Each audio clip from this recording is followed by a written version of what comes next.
Boa noite a todos e a todas. Só fazendo um pequeno acréscimo, na realidade o tema da palestra é bem pensar para bem viver. E a proposta da reflexão dessa noite é justamente para que possamos nos atentar com um pouco mais de profundidade a respeito da importância da nossa força mental, das consequências da boa utilização ou da má utilização dos nossos pensamentos e numa proposta, de transformação moral, como melhor nos ajustarmos, com bons pensamentos para a partir daí criarmos uma realidade mais saudável, poderíamos dizer assim, um pouco mais ajustada moralmente e espiritualmente.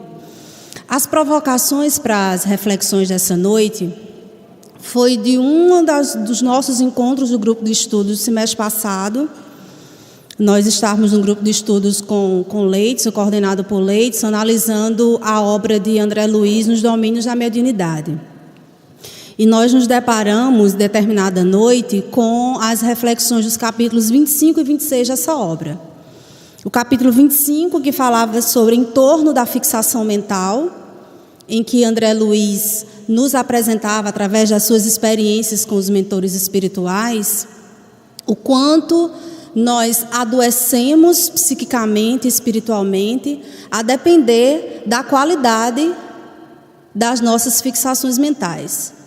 Como nós utilizamos o nosso pensamento vai fazer com que a gente ou tarde o nosso processo evolutivo ou alavanque o nosso processo evolutivo. E, particularmente, nós queríamos trazer algumas observações que se dá entre uma conversa do espírito Hilário, em companhia com André Luiz e o instrutor espiritual daquela expedição, que é o Áulios, onde ele vai nos apresentar algumas reflexões muito importantes a respeito da fixação mental. E por mais que a gente inicialmente esteja trabalhando o contraponto do que seria uma fixação mental negativa, mas é importante a gente refletir esses casos para que a partir daí nós empreendemos uma necessidade de renovação ou de um melhor cuidado ou disciplina com relação ao uso dos nossos pensamentos. E aí, numa conversa entre o Hilário e o Áulios, sai a seguinte pergunta. Hilário faz a seguinte pergunta: como pode a mente deter-se em determinadas impressões, demorando-se nelas como se o tempo para ela não caminhasse? Eles estavam falando justamente de um caso de obsessão em que o espírito, há centenas de anos, estava ainda amarrado a uma experiência de vingança. Então, ele sempre estava fixado na ideia da traição que ocorreu com o inimigo do passado e da dificuldade daquele espírito de se desvincular daquela cena. Cena essa que já havia ocorrido há inúmeros anos atrás. E aí o Hilário, intrigado com essa experiência, faz essa pergunta ao Áulios: como é que pode uma pessoa se deter em determinada fixação mental durante tanto tempo, sem às vezes se aperceber dos anos ou dos séculos que já se passaram? E aí ele traz algumas observações que eu acho vale a pena nos determos com um pouco mais de atenção. Ele nos diz, o instrutor Áulios: a ideia fixa pode operar a indefinida estagnação da vida mental no tempo.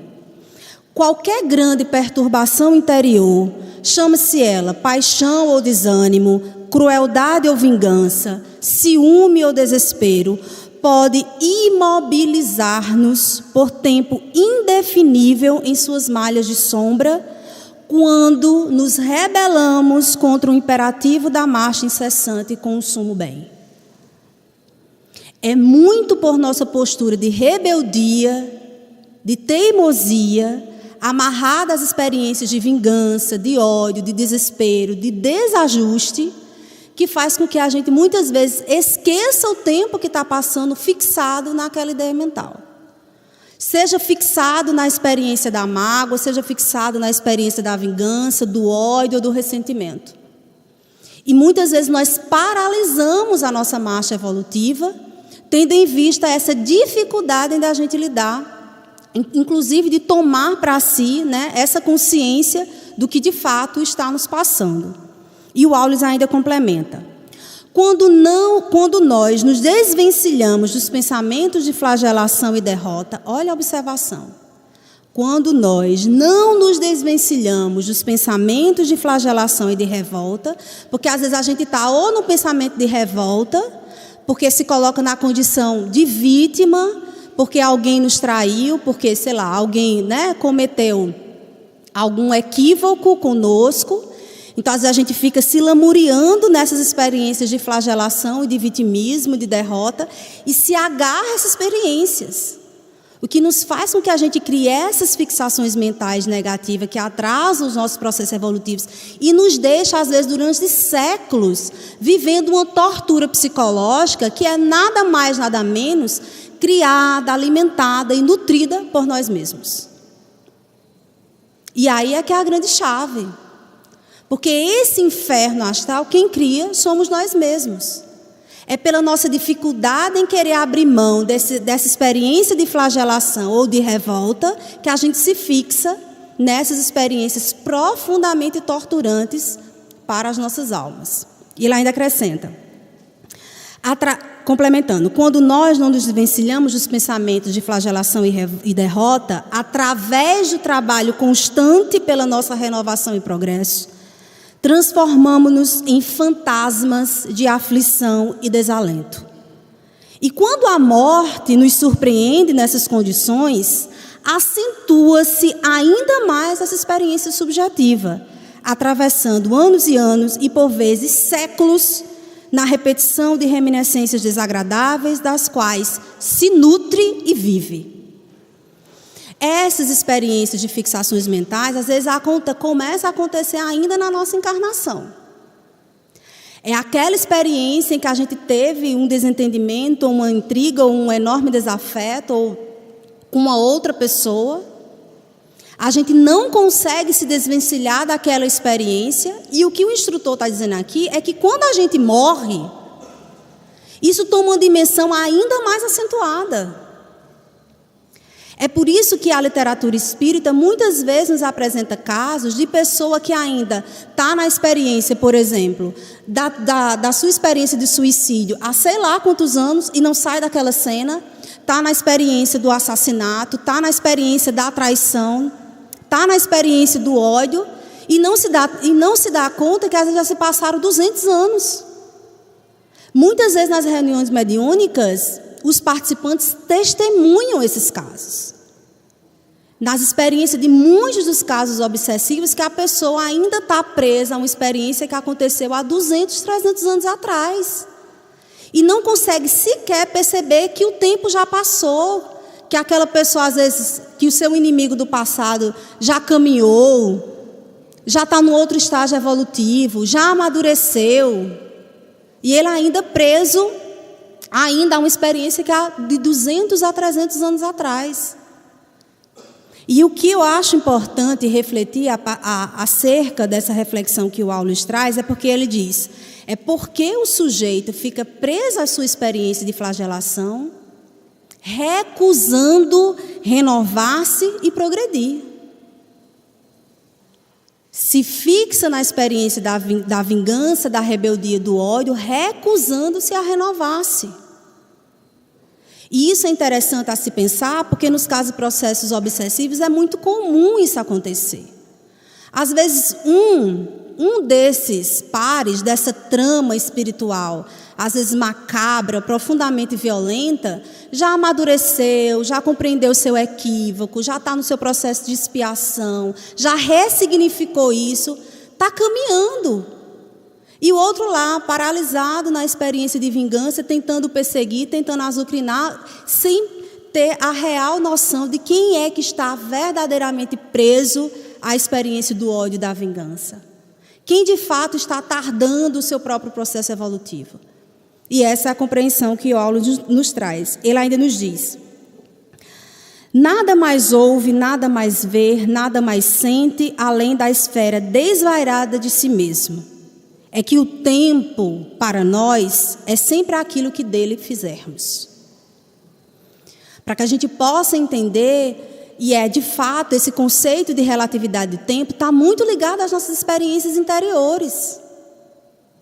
Não é à toa que quando a gente está passando pela experiência da aflição, da dor, uma hora parece um ano. Quando nós estamos na experiência da felicidade, às vezes se passa como se fosse um segundo. Então, essa dimensão do tempo, ela está muito intrinsecamente ligada às nossas experiências íntimas. E muitas vezes a gente acaba perdendo essa noção porque nós fixamos determinadas ideias e comumente, infelizmente, geralmente o que é que acontece? A gente se fixa com toda a força e energia naquilo que é menos saudável, naquilo que é menos eficiente, naquilo que é menos produtivo para as nossas existências. Então, boa parte das vezes, somos nós que acabamos por dificultar a nossa marcha evolutiva, pela dificuldade em trabalhar o perdão, pela dificuldade de dissolvermos as mágoas, pela dificuldade de encarar as experiências com maturidade psicológica, nos amadurecermos para poder enxergar as experiências desafiadoras que a própria convivência humana nos traz, como experiências que são comuns, que é do humano a gente se equivocar ainda, é do humano a gente ainda cometer muitos equívocos nas nossas vidas, consequentemente na vida dos outros. E se a gente não assume uma postura de uma maior flexibilidade diante dos julgamentos para com os nossos próprios equívocos e os equívocos dos nossos irmãos, a gente se cristaliza, encrisolando-se em experiências atormentadoras, paralisando a nossa própria marcha evolutiva. E aí, no capítulo seguinte, o capítulo 26, o Aulis vai nos apresentar o fenômeno da psicometria. Eu achei interessante a gente poder abordar isso para que a gente possa ter uma ideia de como a nossa força mental impregna tudo aquilo que vive e convive conosco. Então, a nossa força mental impregna os objetos a qual nós convivemos, nós nos afeiçoamos, nós nos apegamos, mas também isso afeta diretamente as outras pessoas que convivem conosco. Então, na perspectiva espírita, o fenômeno da psicometria é a faculdade de ler impressões e recordações ao contato de objetos comuns. Então, vamos dizer que eu sou uma pessoa profundamente afeiçoada aos meus livros, e a depender das experiências emocionais que eu me vinculo a esse objeto, é possível que determinados médiuns que tenham essa sensibilidade mediúnica da psicometria consiga, ao tocar um objeto meu, perceber as imagens e as impressões das minhas vivências vinculadas àquele objeto. E a experiência que André Luiz nos relata nesse capítulo 26 é uma expedição que eles estão fazendo a um museu. Isso é relatado novamente entre um diálogo entre Hilário e o Aulius. Eles estão fazendo uma visita a um museu e de repente se depara e o Hilário toca um relógio que está lá exposto nesse museu. E ao tocar esse relógio, rapidamente aparece na sua tela mental inúmeras experiências ocorridas numa família, que aconteceu no século XVII, se eu não me engano, em que boa parte das experiências daquela família, pela vinculação que tinha com aquele objeto, ele conseguiu ter acesso simplesmente tocando aquele objeto. E é a partir dessa experiência que o Aulis vai nos trazer algumas reflexões que eu acho oportuna nós destacarmos, quando ele nos diz: é um objeto animado pelas reminiscências de seus antigos possuidores, reminiscências que se reavivam no tempo através dos laços espirituais que ainda o sustentam em torno do ciclo afetivo que deixaram. Esse casal, essa família, na realidade, adquiriram esse objeto, acredito que no século XVII. E pela representação simbólica que esse objeto tinha em torno da família, vez por outra eles voltavam ao museu para poder contemplar novamente esse objeto. E através dessa vinculação afetiva com esse objeto, essas impressões fluídicas ficou armazenada nesse objeto. Se nós somos capazes de fazer isso com objetos, quiçá com as pessoas, como nós podemos imprimir as nossas experiências nas nossas relações com os outros e vice-versa. como nós também somos afetados fluidicamente pelas experiências e pelas trocas que nós estabelecemos com as pessoas. E é óbvio, né? Da mesma forma, nesse capítulo, como o Aulis apresenta essa experiência do relógio, em que a vinculação afetiva daquela família guardava boas recordações das experiências que aquela família vivenciou, ele também vai tratar de um caso obsessivo de uma jovem que estava atrelada ou vinculada a um espelho que havia ganho de seu antigo noivo, que viajou para a Europa prometendo voltar ao Brasil para poder casar-se com ela, coisa que nunca o fez, acabou se consociando com outra pessoa lá na Europa. E essa jovem ficou fixada naquela experiência, porque o espelho era simbologia, na realidade era o objeto que representava o compromisso que o ex-noivo havia feito com ela. Ele a apresentou como um espelho, dizendo que voltaria para poder se casar com ela. E ela, há anos, uma experiência interessante que o Aulis nos apresenta, é que ela ficou perseguindo esse objeto até ele chegar no museu. E há anos ela estava no museu, nesse quadro, né, fixada ainda nessa mesma ideia de algo que já havia acontecido há muitos anos atrás, e ela não conseguia se desvencilhar daquela experiência anterior. Num processo claro de autoobsessão, pela fixação mental adoecida que aquela pessoa criou nessa vinculação com aquele objeto.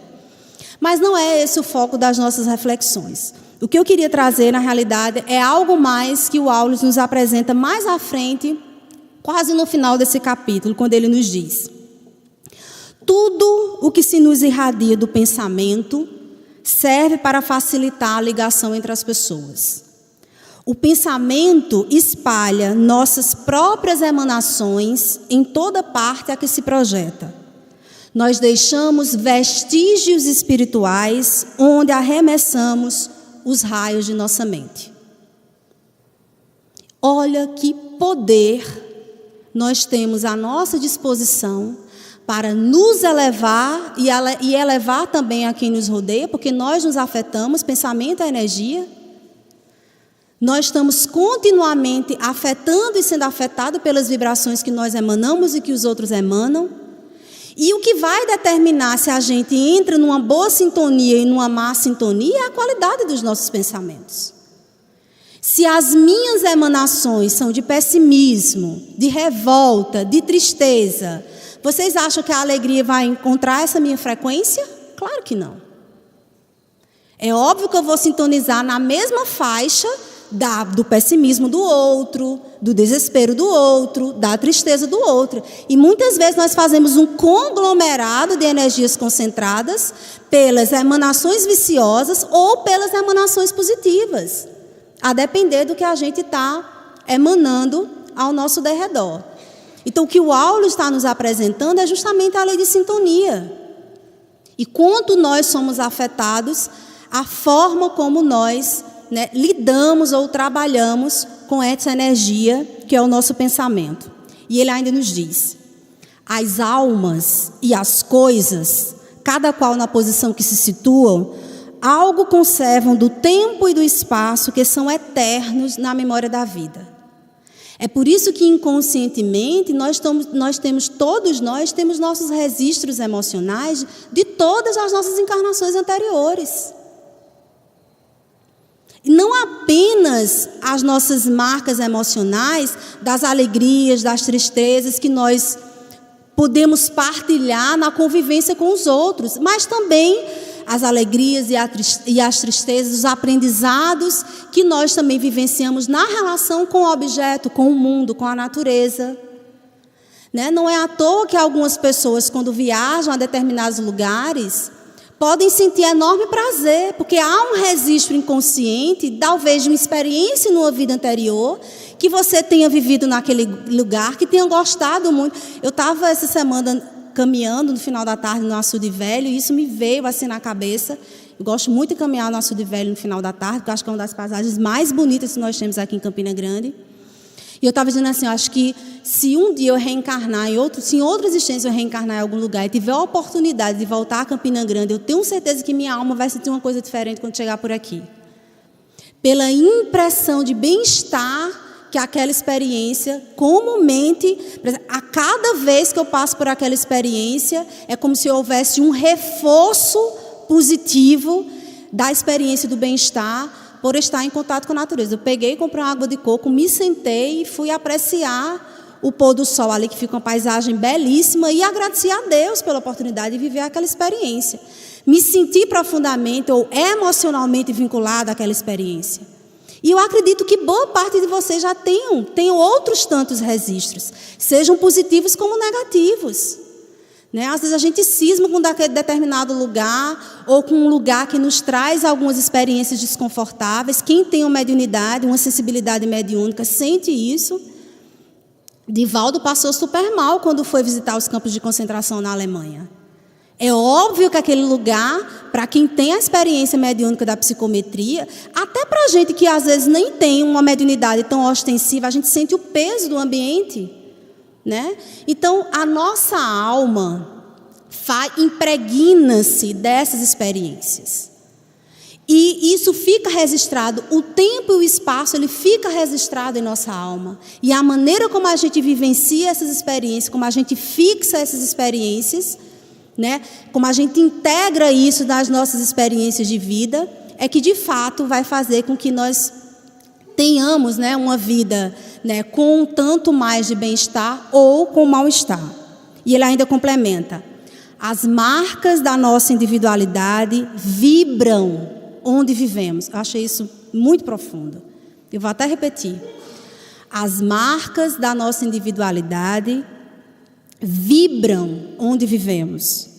E por elas provocamos o bem ou o mal naqueles que entram em contato conosco. Então, nós deixamos a nossa marca aonde nós passamos. E como nós vivemos a nossa experiência aonde nós passamos, a gente vai deixar a nossa impressão. Não é a impressão digital, é a nossa impressão espiritual. Então, é por isso que algumas pessoas, né, quando entram em determinadas casas, né, sentem uma energia muito boa, ou podem entrar em determinadas casas e sentem uma energia muito pesada. Isso vai falar de como era o vínculo, como eram aquelas famílias, as pessoas que moravam naqueles lugares. Porque nós deixamos impregnada a nossa presença, aonde nós passamos.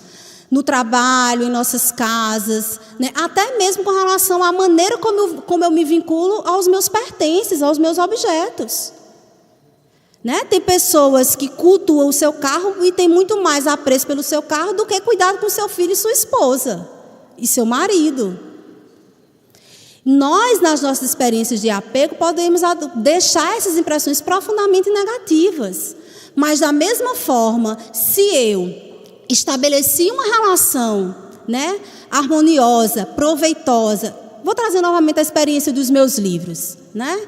Tenho uma experiência de vinculação super positiva, de gratidão por todo o aprendizado que foi possível, oportunizado a partir da experiência do contato com eles. Se eu não tenho uma relação de apego, de forma desequilibrada com isso, e esse livro é doado para outras pessoas, essa energia positivamente impregnada vai beneficiar as outras pessoas. Possivelmente vai ser uma energia que vai, inclusive, estimular as pessoas à leitura, a uma relação de profundo bem-estar com a experiência do aprendizado. Então, é muito mais da qualidade ou da maneira como nós nos vinculamos que a gente vai deixar as nossas impressões positivas ou negativas. E ele conclui: em tudo vemos integração, afinidade e sintonia. E de uma coisa não tenhamos dúvida: através do pensamento, comungamos uns com os outros em plena vida universal. O pensamento talvez seja a energia mais potente. Não é à toa que o Leon Denis coloca como uma das potências da alma, e no seu livro O Problema do Ser e o Destino da Dor, dá uma atenção toda especial ao estudo do pensamento. Por ele saber que inúmeras revoluções íntimas, elas só são iniciadas a partir da disciplina do nosso pensamento. Do que nós fazemos com a nossa força mental. E nós sabemos que manejar essa força mental não é das experiências mais fáceis. Nós sabemos disso. Mas justamente por tamanho poder, é uma habilidade que a gente precisa desenvolver. O tipo de pensamento que selecionamos, quais pensamentos gradativamente nós vamos substituindo, renovando-se. Porque às vezes a gente já tem ideias cristalizadas de sei lá quantas reencarnações, sendo uma pessoa super pessimista, e também não vai virar a chave, vai virar o maior otimista de um dia para a noite. A gente precisa de muito esforço, de manejo da vontade, para poder disciplinar o nosso pensamento. E aí nós fomos para Kardec, lá na obra da Gênesis, no capítulo 14, onde ele vai problematizar um pouco sobre a lei dos fluidos. E num dos subitens, Kardec fala da ação dos espíritos sobre os fluidos, das criações fluídicas e fotografia do pensamento. Então, aí, nesse contexto, é que a gente já vai fazendo a associação de como Kardec, na realidade, já nos apresentou toda a semeadura do que iria se desdobrar posteriormente na obra de André Luiz, na obra de Emmanuel, na obra de Joana de Ângeles. Porque o que ele nos apresenta na teoria do fluidos é mais ou menos o que o André Luiz nos apresentou em boa parte das suas reflexões lá no livro Domínios da Mediunidade. A maneira como a gente maneja, né, os fluidos vai afetar diretamente em nossas vidas. E há algumas observações que eu acho interessante que o Kardec nos esclarece, quando ele nos diz: sendo os fluidos o veículo do pensamento, este atua como o som atua sobre o ar. Eles nos trazem o pensamento como o ar nos trazem o som. Então, é o fluido que permite com que os nossos pensamentos se interajam. É através dos fluidos que nós estabelecemos a sintonia de pensamentos uns para com os outros. E ele coloca: pode-se, pois, dizer, sem receio de errar, que há nestes fluidos ondas e raios de pensamento que se cruzam sem se confundirem, como há no ar ondas e raios sonoros. Há mais. Criando imagens fluídicas, o pensamento se reflete no inventório perispíritico como num espelho. Toma nele corpo e aí, de certo modo, se fotografa. O que é que Kardec está querendo dizer? Nós, através do pensamento, nós criamos formas no nosso perispírito. E a ele nos traz um exemplo, um tanto pesado, mas bem esclarecedor, para que a gente possa entender, inclusive, como é que se dá muitos casos de obsessões e muitos casos de sintonias com espíritos superiores que nos ajudam em muitos processos em nossas vidas. Ele esclarece, trazendo o seguinte exemplo: tenha um homem a ideia de matar o outro. A ideia, olha a observação que ele nos traz. Tenha um homem a ideia de matar o outro. Embora o corpo material se lhe conserve impassível, seu corpo fluídico é posto em ação pelo pensamento e reproduz todos os matizes deste assassinato. Executa fluidicamente o gesto, o ato que intentou praticar. O pensamento cria a imagem da vítima e a cena inteira é pintada, como num quadro, tal qual se lhe desenrola no espírito. O que Kardec está dizendo é que aquilo que a gente pensa, nós criamos formas, pensamentos. Os fluidos permitem que toda essa realidade se apresente. Talvez no campo material, e ele vai esclarecer depois, talvez no campo material aquele ato nunca se consuma. Mas olhe o perigo da gente dar essas formas. Porque às vezes a gente não vê. A nossa vítima que está encarnada talvez não tenha sensibilidade mediúnica para ver. Às vezes só sente as impressões. Quando a gente chega perto dela, a pessoa se sente desconfortável, sente mal-estar, sente aquela sensação de perigo iminente, mas não consegue entender o que está acontecendo. Mas a gente não pode esquecer que boa parte dos espíritos vem às nossas formas de pensamentos.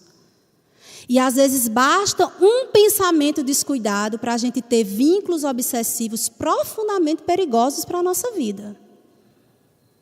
Eu tive um relato de uma experiência, recentemente, de uma pessoa que nos confidenciou, que o caso do suicídio, depois o espírito veio relatar, que ela nunca havia pensado na vida dela em cometer o ato, então não foi um suicídio planejado, mas ela disse, foi um pequeníssimo pensamento que me veio naquele dia, e por esse pequeno pensamento ela foi tomada por um grupo de espíritos obsessivos que corroboraram para que a consumação do ato se desse. Às vezes é a escapadela do nosso descuido, é a nossa invigilância. Da mesma forma, quando a gente passa a nutrir pensamentos positivos, pensamentos sintonizados com o bem, com propósitos superiores, com a boa vontade de estabelecer transformações morais importantes para a nossa vida, aí a gente vai ter uma forte vinculação do nosso anjo da guarda, que vai estar sempre pedindo assessoria dos benfeitores do mundo espiritual para nos ajudar nos desideratos dos propósitos do bem. Então, no final das contas, está em nosso poder. Está na nossa tomada de consciência a responsabilidade de saber o que nós nutrimos na nossa casa mental. E de refletirmos a importância de cuidarmos, de zelarmos pela nossa casa mental. Porque muitas vezes ela é o estupim das nossas desgraças, mas também ela pode ser a alavanca para o nosso progresso. Vai depender de como a gente está manejando essa energia. E Kardec ainda nos coloca.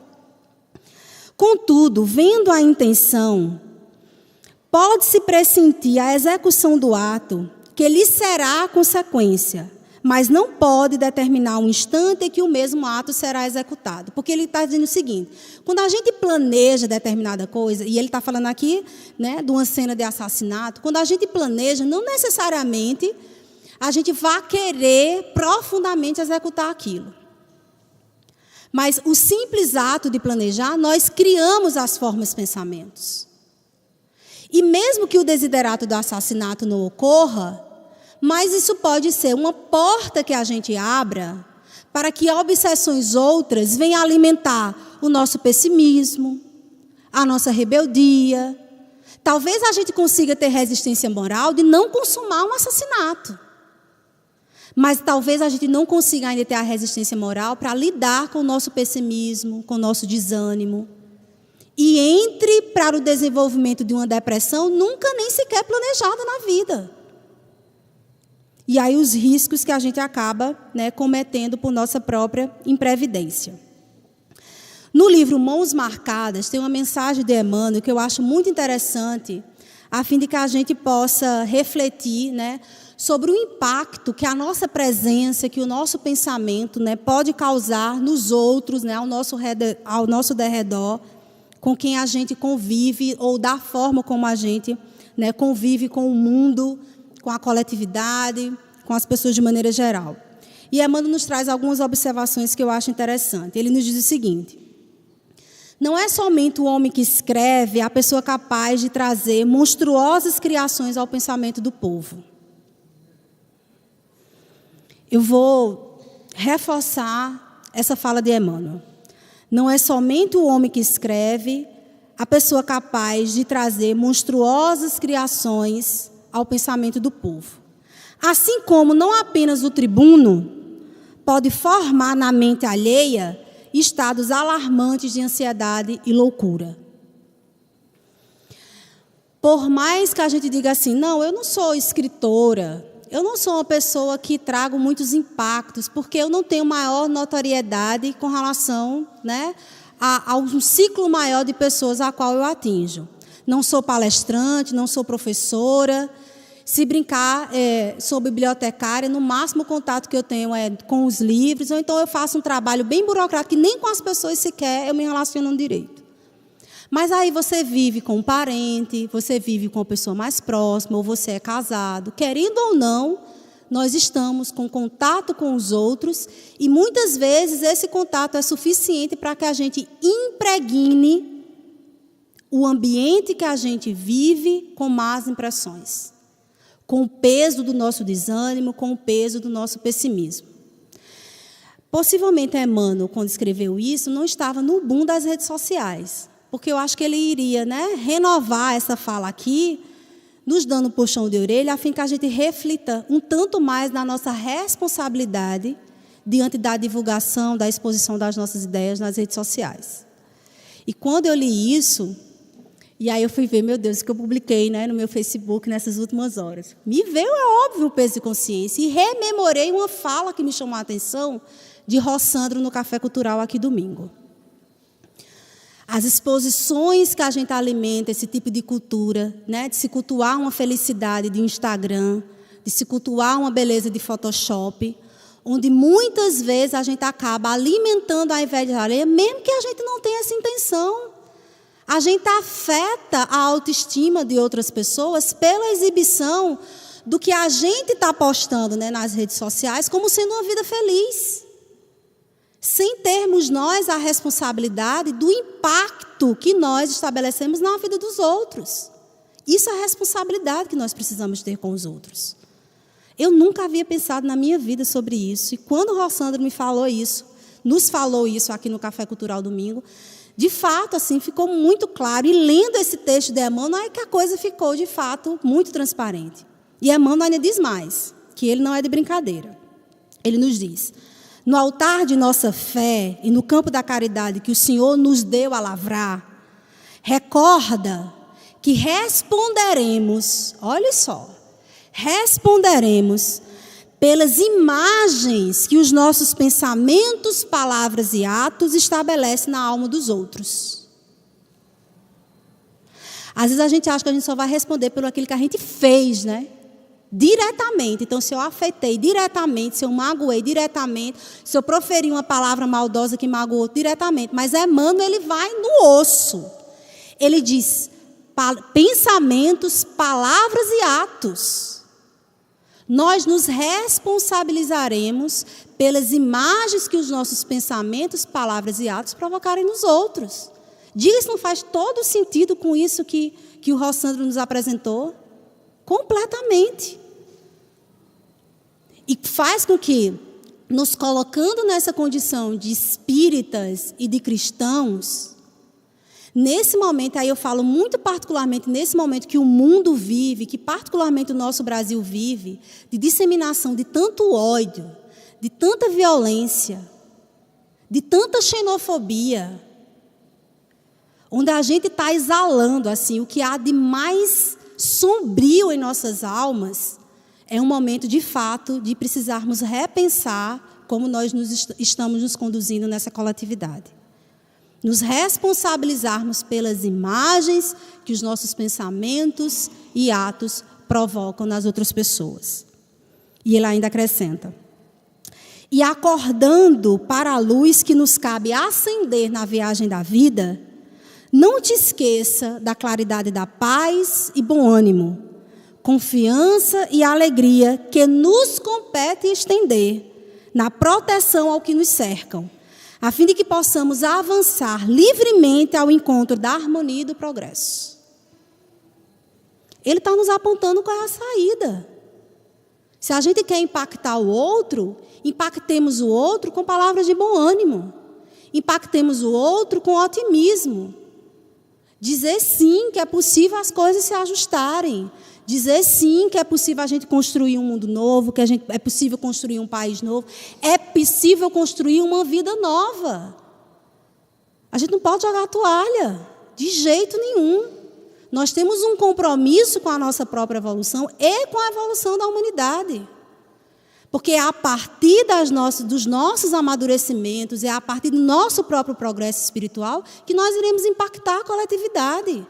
Não adianta dar uma onda de bom moço e do bom moço aqui e lá fora, nas redes sociais ou no convívio social, tá espalhando e disseminando ódio, revolta, animosidade, desrespeito e violência. Seja nos pensamentos, nas palavras ou nos atos. Porque a gente se acha, às vezes, um bom moço porque não tem coragem de ir para o ato, mas tem a coragem de atuar no pensamento. E talvez por isso a necessidade de empreendermos a disciplina no nosso pensamento.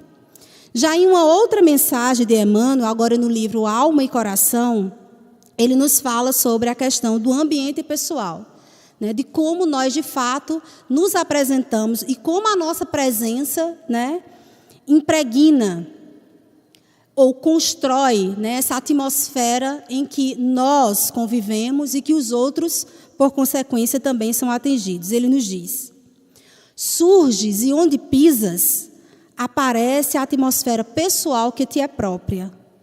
Falas e de tua palavra flui o magnetismo que nasce do teu coração.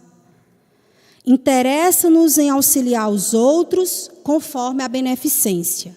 Entretanto, é preciso saber como auxiliar, de vez que nos oferecendo instintivamente naquilo que damos. Então, muitas vezes, a gente acha que está nessa boa vontade de querer ajudar o outro. Mas se a minha matriz estiver enevoada, a minha ajuda será enevoada. Se a minha matriz estiver impregnada de pessimismo, a minha beneficência estará impregnada do meu ambiente pessoal. Por isso que ele utiliza a palavra entretanto. E é essa reflexão que ele nos traz, quando ele nos diz: interessa-nos em auxiliar os outros conforme a beneficência. Entretanto, é preciso saber como auxiliar, de vez que oferecemos, que nos oferecemos naquilo que damos. Então, eu posso achar que estou fazendo a melhor prática de caridade do mundo e só estou alimentando o meu orgulho, o meu egoísmo. E colocando o outro, que deveria estar sendo ajudado, na condição de estar sendo humilhado. A forma como eu vou exercer a beneficência vai falar muito de como está a minha impregnação pessoal. E lá ainda acrescenta: à vista disso, analisa as reações que provocas e os pensamentos que inspiras, onde, quando e com quem te manifestas. Né? Num reforço à própria mensagem anterior, no outro livro, como nós já havíamos citado. Nós precisamos, de fato, estar atento, e é por isso que o pontapé inicial é o amor a si mesmo. É a dimensão do autoconhecimento, é a dimensão da transformação moral, porque é a partir dela que nós iremos cada vez mais nos reajustarmos na relação com o outro, exercermos a indulgência, exercermos a beneficência e o perdão das ofensas, que é o conceito de caridade, conforme Kardec nos apresenta no Livro dos Espíritos, com legitimidade. É pela nossa transformação moral que vamos colorir esse conceito de caridade, assim como a espiritualidade nos apresenta. E isso, de fato, trará, né, um impacto pessoal e coletivo, né, muito forte. No livro Encontro com a Paz e a Saúde, no capítulo A Conquista da Consciência, Joana nos traz algumas reflexões que eu acho importante pontuar. Porque até agora a gente viu a importância que a força mental tem em nossas vidas e de quanto a qualidade dos nossos pensamentos, palavras e ações impactam a vida dos outros.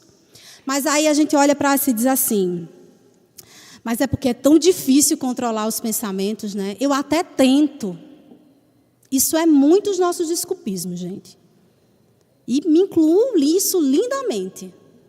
A gente precisa, de fato, olhar-se honestamente para que a gente possa chegar a essas reflexões mais profundas. A gente está sempre arrumando desculpa, diz que é muito difícil, que a gente não consegue, que a nossa mente é um cavalo indomável, que a gente não tem capacidade e disciplina para poder fazer isso, e a gente vai vivendo, né, essa vida de maneira super medíocre, utilizando do tempo da maneira pouquíssimo produtiva, e as grandes transformações que nós prometemos para nós mesmos, antes de reencarnarmos e virmos para essa experiência, o tempo está só passando, e pouco estamos fazendo. Muitas vezes por esse nosso desculpismo, né, de não querer empreender o esforço e movimentar a nossa vontade para as nossas transformações íntimas. E Joana, sabendo disso, ela vai nos esclarecer, dizendo assim, olha, é compreensível que seja difícil mudar. Se a gente está vindo, nutrindo determinada frequência de pessimismo, de egoísmo, de vaidade, a gente não vai se tornar uma pessoa iluminada de um dia para a noite. Nós precisamos compreender que esse é um processo. Mas o que a gente não pode é abrir mão de caminhar e de estar nesse processo.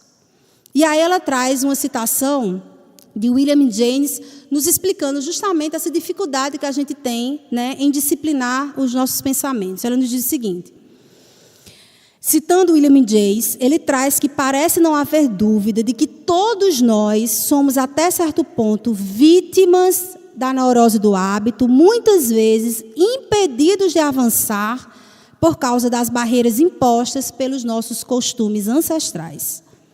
A consciência cotidiana é resultado das experiências mentais e emocionais que se repetem por automatismo, criando os hábitos de discernimento entre as atitudes certas e as incorretas.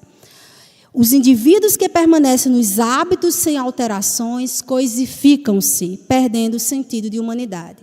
O que está querendo dizer é o seguinte, nós estamos há, sei lá, há quantas reencarnações, exercendo de maneira, né, muito contundente a nossa vaidade, o nosso egoísmo, a nossa rebeldia, a nossa agressividade, a nossa vingança, o nosso ódio. Aí, de repente, porque eu tomo um tanto de lucidez, eu mudo a chave e você é uma outra pessoa? Claro que não. Nós já estamos condicionados por esses hábitos mentais. Então, é como se a gente estivesse funcionando no automático. Se nós vivenciamos esse automático nas experiências motoras, né? Inclusive, eu acho que eu já trouxe um exemplo aqui. Quem lembra-se de quando precisou aprender ou a dirigir ou andar de bicicleta? A experiência que a gente tem é assim, meu Deus, eu nunca vou conseguir fazer tudo isso de maneira automática. Daqui a pouco a gente está passando marcha, olhando na direção, dando sinaleira, olhando para o retrovisor, fazendo tudo isso no automatismo. Quando vem uma criança que atravessa o carro na nossa frente, finca o pé no freio sem nem sentir, a gente nem raciocina mais. Eu só estou falando de experiência motora. Agora, imaginem as nossas impregnações de viciações morais. Vocês acham que a gente vai deixar de ser egoísta de um dia para a noite? Vaidoso, snob, agressivo? Claro que não. Porque a gente ainda está nesses automatismos. A física quântica, embasada nos estudos na neurociência, nos mostra que cada onda de pessimismo que a gente alimenta, a gente está fazendo conexões neurais que estão se fortalecendo. Quanto mais a gente faz isso, mais essas conexões neurais elas se tornam fortalecidas. O que a gente precisa fazer? Quebrar esse ciclo vicioso. Vem uma ideia de pessimismo. A gente vai precisar fazer um esforço para colocar uma ideia otimista nesse lugar. Aí vem a imagem de desespero. Olha, vamos para a brincadeirinha, né? Quando a gente fazia com as crianças quando estava com medo de dormir, vai pensar em carneirinho, vamos ler uma história, vamos ocupar a casa mental com outros registros. E a partir do momento que a gente vai ocupando a nossa casa mental com outros registros, o que é que vai acontecendo? Novas conexões neuronais vão surgindo e enfraquecendo aquelas anteriores. E é assim que a gente muda. É dessa forma que a gente muda a qualidade dos nossos pensamentos. Não é com passe de mágica, não é achando que vem aqui, vai acontecer um milagre, que amanhã você vai ser uma nova pessoa. É no trabalho diário, exaustivo, no exercício de esforço e no movimento da boa vontade. De querer se apresentar ao mundo como uma pessoa melhor, de tomar esse desiderato, de se tornar uma pessoa melhor, de colocar-se como, de fato, um propósito existencial, a nossa transformação moral, para que possamos, a partir disso, estabelecer novas conexões. E olhe que a neurociência está tratando aqui eminentemente de uma experiência física, no nosso corpo material. Mas aí o Espiritismo nos diz, e o próprio Leon Denis reforça a respeito disso, que imagine as impregnações que o nosso perispírito não sofre, por ter material muito mais sensível. Se a nossa cabeça pode adoecer o nosso corpo, imagina o que ela não faz no nosso perispírito. Até porque o estrago já está tão grande no perispírito, porque para poder chegar no corpo em forma de doença, o estrago já está muito grande no perispírito. E às vezes a gente vai precisar de doença nessa encarnação, de doença na próxima encarnação e talvez numa terceira encarnação, porque a gente não está conseguindo lidar muito bem com essas experiências. A fim de que a gente possa pensar que da mesma forma como a gente pode fazer estragos no nosso perispírito e no nosso corpo, nós também podemos vitalizar a saúde. A física quântica já mostrou muitos casos de pessoas, e não é à toa que a própria Joana, quando nos traz a experiência das visualizações terapêuticas, o que é visualização terapêutica? É você manejar o seu pensamento positivamente para promover saúde para o seu corpo. Restabelecimento das suas energias. Restabelecimento de um ajuste, inclusive espiritual. É trabalhar nas fibras mais sensíveis, que é o que se compõe o nosso perispírito. Então, a qualidade do nosso pensamento vai falar, inevitavelmente, da qualidade das nossas energias. E quando a doença vem, ela também vem com outro sentido. Ela vem, às vezes, com sentido de purificação, de purgação, de aprendizado. E não mais como experiência simplesmente de uma mente desequilibrada, adoecida, adoecendo um corpo. Então, vai tudo depender do sentido e do significado que nós damos. E Joana ainda diz mais, e aí eu queria reforçar esse trecho que ela coloca. Os indivíduos que permanecem nos hábitos sem alteração coisificam-se. Se a gente ainda está amarrado, essa desculpa é porque eu sou assim, é porque, olha, meu temperamento é esse, quem convive comigo vai ter que aguentar. Eu estou falando isso que cada um fale para si, tá? Porque às vezes a gente pega o que a gente escuta e chega para passar na cara dos outros que estão lá em casa, né? Querendo que os outros se modifiquem. O Evangelho, as reflexões que a doutrina espírita nos traz, é para cada um de nós. É a sementeira que a gente vai estar, né, colhendo, nutrindo, adubando, para que os frutos possam se dar.